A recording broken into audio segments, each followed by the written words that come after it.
Martha. I'm Dana. I was speaking to you on the phone earlier. That's right. I think we met when we did the tour. You're one of the vet technicians? That's right. Yeah, nice to see you again. You too. So I'm beside myself. He gets diarrhea always at 2 o'clock in the morning. So I've been up all night with him. I'm really worried. It's really intense. Something's going on. I brought the stool sample that you requested. So I'm concerned. Okay, well, we asked you to bring a fecal sample in because one of the causes of his diarrhea might be from parasites.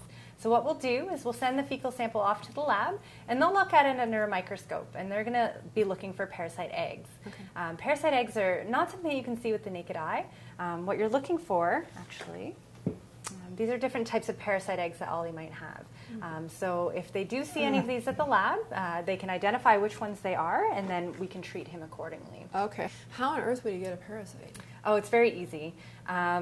If you went to the dog park and if somebody didn't pick up their animal's stool, if their animal has parasites and if Ollie got into it somehow, then there's a very good chance that he may have picked up the parasite that way. Well, being a lab, you got to know he's eating anything and everything he can get his nose into, so that's very likely it could have happened that way. Now, parasite eggs are very hardy and they can survive in the soil.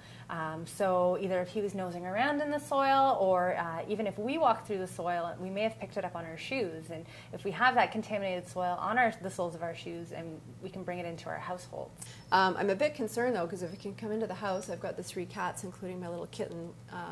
Can they pick up the parasites? Absolutely. So even though your cats may be strictly indoor cats, there's a chance that they may have gotten either from Ollie or from your shoes or exactly. Are there any other kind of parasites that I should be worried about? Not only can he have internal parasites, but he can have external parasites as well, like ear mites or fleas, which can make him very itchy. There are also some bloodborne parasites that we're concerned about as well, particularly heartworm. Heartworm is transmitted by mosquitoes, so in the summer months we like to treat with heartworm prevention. It's very easy to apply. You have to apply it once a month, so make sure you always give it on schedule. Well, I go to the lake every single weekend, and there's lots of mosquitoes up there. And then, of course, living in Cabbagetown, there's like lots of mosquitoes on the ravine too. So that is a concern. Can my cats get heartworm? Absolutely. So even if your cats are strictly indoors, if a mosquito flies in, if it happens to be infected with heartworm and bites them, they can be infected with heartworm as well. Okay, so we should probably treat everybody. Is there something that I can be giving them to make sure that we cover all our bases with the parasites? Right. Well, we'll send you home with some medication if Ollie does have a parasite. Okay.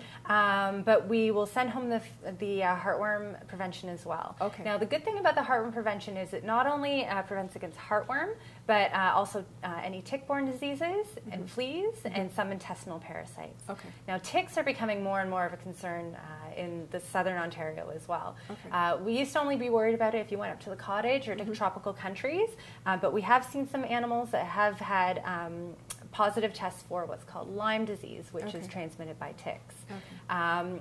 Lyme disease can not only affect our animals, but if your pet has been bitten by a tick and contracted something like Lyme disease, if you've been in the same area as your dog, which typically owners are, there's a chance they also may have been bitten by a tick and gotten Lyme disease as well. So. Okay, I better be careful. And what about my little kitten? Is there anything I should be worried about parasitic-wise with her? Oh, especially with kittens. Really? Puppies and kittens are often infected with parasites from the time that they're born. So usually during their puppy and kitten exam, we will treat them with parasite medication as well. Okay. All right, well, let's get some blood work done and just make sure he's okay with the heartworm and then get him on a treatment plan. All right. Okay. Thanks a lot, Dana. You're welcome.